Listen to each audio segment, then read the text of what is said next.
Ketika Joko Widodo membuat laporan tentang tudingan ijazah palsu ke Polda Metro Jaya, ternyata laporannya itu ditangani oleh Subdit Keamanan Negara Ditreskrimum Polda Metro Jaya. Subdit Keamanan Negara. Kenapa bawa-bawa masalah keamanan negara ya? Ini Subdit tugasnya apa? Tugas Subdit Kamnek adalah menyelidiki dan menyidik perkara-perkara pidana terkait keamanan negara. Memang kalau ijazahnya asli, Indonesia akan jadi lebih aman begitu? Atau sebaliknya, kalau ijazahnya palsu, apakah akan membuat keamanan negara kita jadi kocar-kacir? Jadi tidak jelas ini. Jangan-jangan ini yang disebut sebagai hypercriminalization. Proses penanganan masalah pidana yang overdosis, yang melebihi takaran, yang tidak hanya boros dari sisi anggaran, tapi juga tidak jelas faedahnya bagi orang banyak.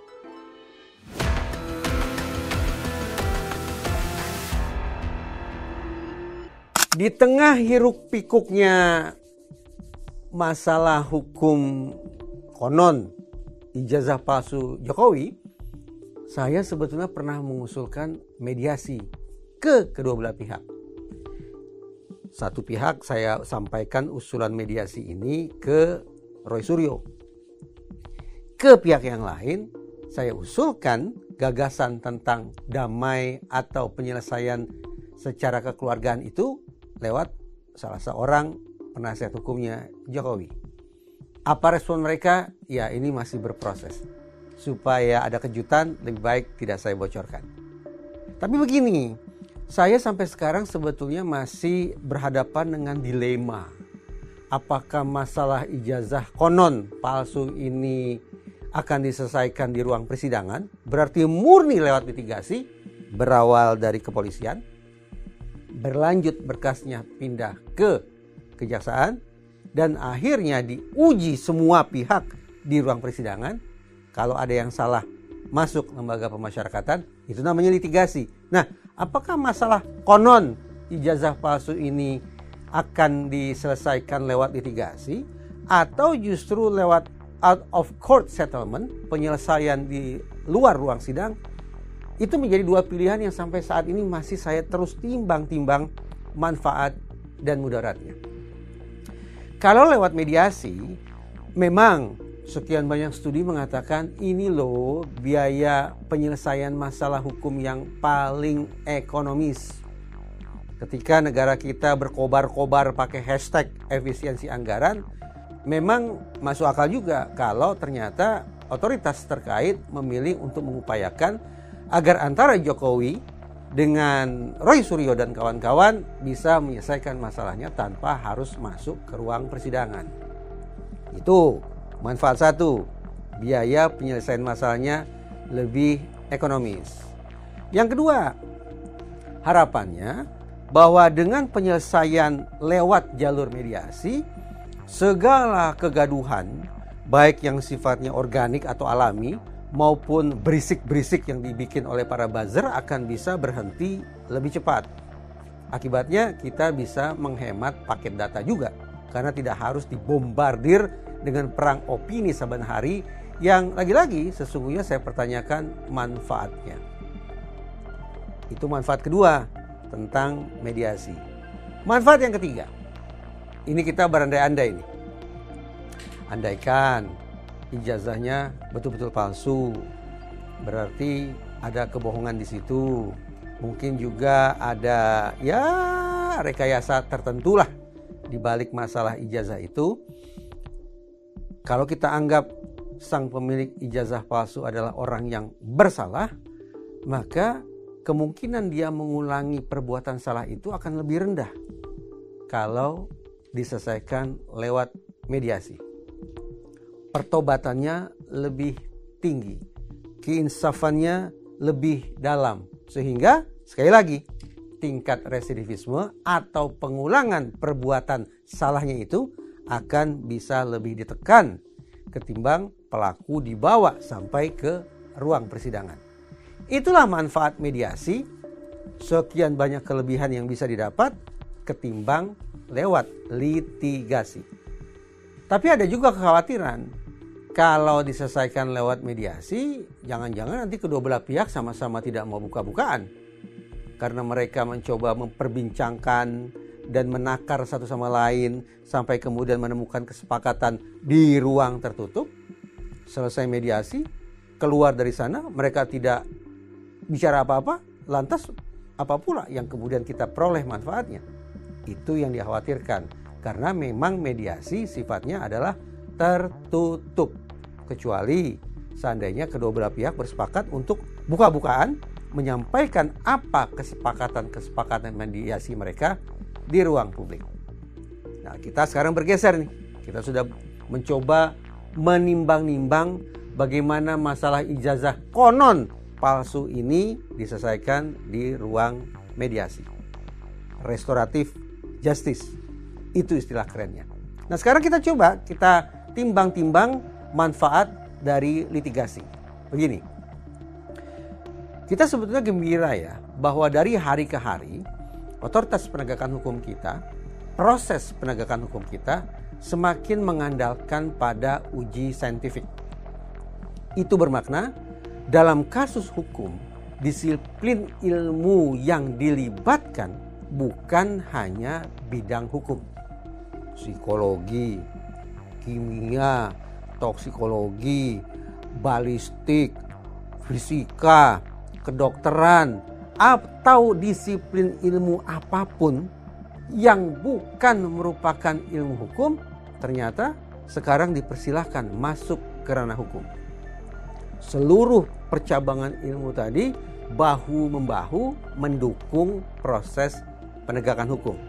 Nah, salah satu cerminan betapa otoritas penegakan hukum kita memang sudah punya keinsafan tentang pentingnya pendekatan non-hukum dalam ranah hukum terlihat pada keberadaan Puslab 4, Pusat Laboratorium Forensik. Itu kabar baiknya. Kabar miringnya, tidak semua pihak serta-merta gembira, tidak serta-merta teryakinkan akan keandalan Puslab 4. Bahkan segelintir kalangan menganggap bahwa skeptisisme atau keraguan-raguan terhadap Puslab 4 bukan berkaitan dengan ilmu ataupun teknologinya, bukan. Tapi terkait pada misalnya objektivitas, pada kesungguhan Puslab 4 untuk semata-mata bekerja berjalan di atas koridor keilmuan. Itu yang berulang kali dipertanyakan.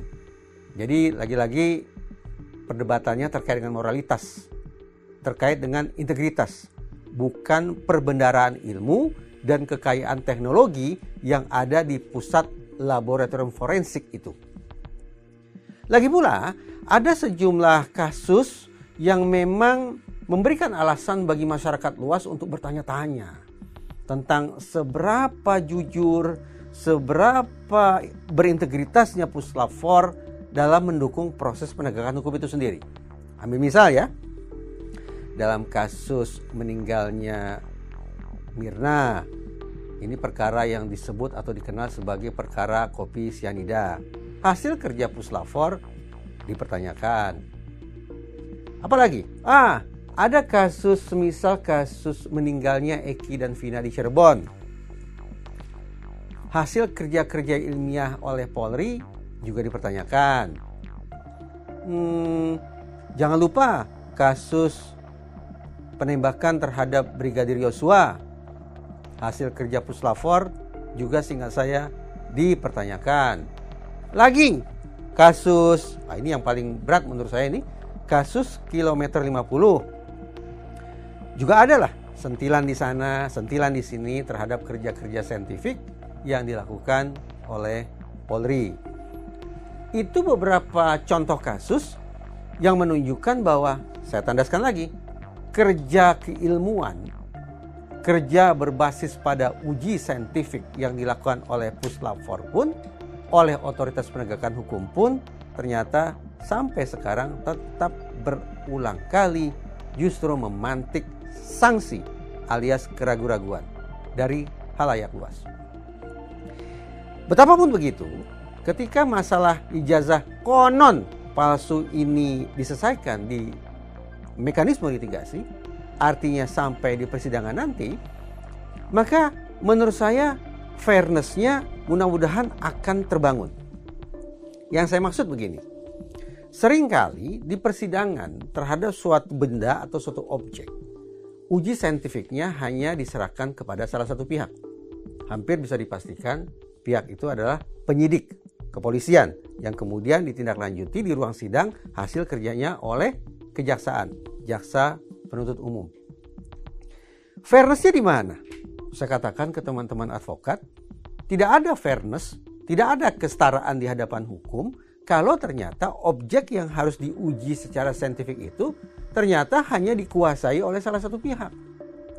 Semestinya darahkah itu, potongan bajukah itu, rekaman CCTV kah itu, ijazahkah itu, atau apapun benda yang akan diuji secara saintifik itu diserahkan kepada kedua belah pihak. Dengan demikian, baik jaksa penuntut umum maupun penasihat hukum terdakwa punya kesempatan yang sama untuk melakukan pengujian secara saintifik benda yang akan diperdebatkan di ruang persidangan itu nanti. Per hari ini, konon ijazah palsu itu sudah diperiksa oleh Polri, tepatnya oleh Puslap 4 Polri. Hasil uji saintifik itu disimpulkan bahwa ijazahnya asli. Ini sederhananya begitu simpulannya. Tapi apakah kita harus serta-merta percaya? Semestinya tidak. Masyarakat luas, para pencari keadilan punya hak untuk tetap skeptis. Nah, skeptis itulah yang harus dijawab dengan cara, sekali lagi, membuka kesempatan yang setara dalam kurung fairness bagi kedua belah pihak untuk melakukan pengujian dan pengujian silang terhadap ijazah yang konon palsu itu. Dari Polri sudah melakukan scientific examination terhadap ijazah Jokowi, maka semestinya terhadap pihak Roy Suryo dan kawan-kawan juga diberikan kesempatan yang setara untuk melakukan scientific cross examination. Examination melawan cross examination. Akhirnya nanti kepada majelis hakim akan disodorkan dua hasil uji saintifik. Anggaplah dua hasil uji saintifik itu berbeda satu sama lain. Dari pihak Polri menyimpulkan ijazah itu asli. Dari pihak Roy, anggaplah menyimpulkan ijazah itu palsu. Dengan masing-masing alasan saintifiknya.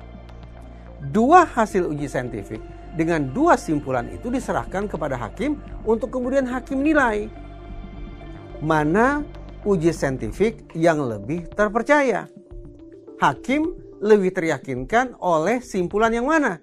Apakah ijazah palsu ataukah ijazah asli? Cara yang fair semacam ini sesungguhnya bukan hal yang luar biasa. Ambil contoh, masih ingat kasus O.J. Simpson, seorang olahragawan tenar di Amerika Serikat sana yang pada suatu ketika didakwa telah menghabisi istrinya.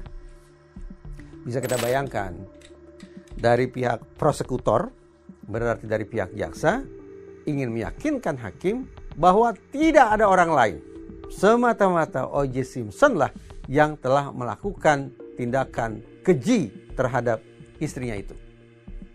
Tapi fairness nih, dari pihak penasihat hukum O.J. Simpson mendapatkan kesempatan serupa untuk melakukan uji saintifik tandingan terhadap hasil kerja kepolisian. Simpulannya ternyata memang berbeda. Dari pihak penasihat hukum O.J. Simpson mengatakan barang bukti yang telah diuji oleh pihak kepolisian telah mengalami 3C. Compromised, diatur agar cocok ke sana, cocok ke sini. Yang kedua, contaminated, ternyata barang bukti itu tidak lagi murni, tidak lagi steril, sudah tercampur baur dengan zat-zat lain yang entah apa itu. Dan yang ketiga, corrupted, bahwa barang bukti itu sudah terpotong-potong, tidak utuh lagi. Simpulannya, compromised, contaminated, dan corrupted.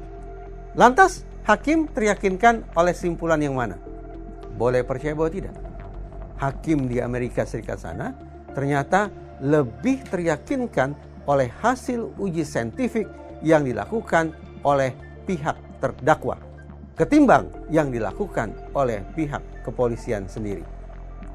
Andaikan fairness semacam itu, kesempatan setara bagi Jokowi dan juga bagi Roy Suryo sama-sama melakukan pengujian, examination dan cross examination, kita berharap simpulannya akan solid. Apakah ijazah itu palsu ataukah ijazah itu konon palsu?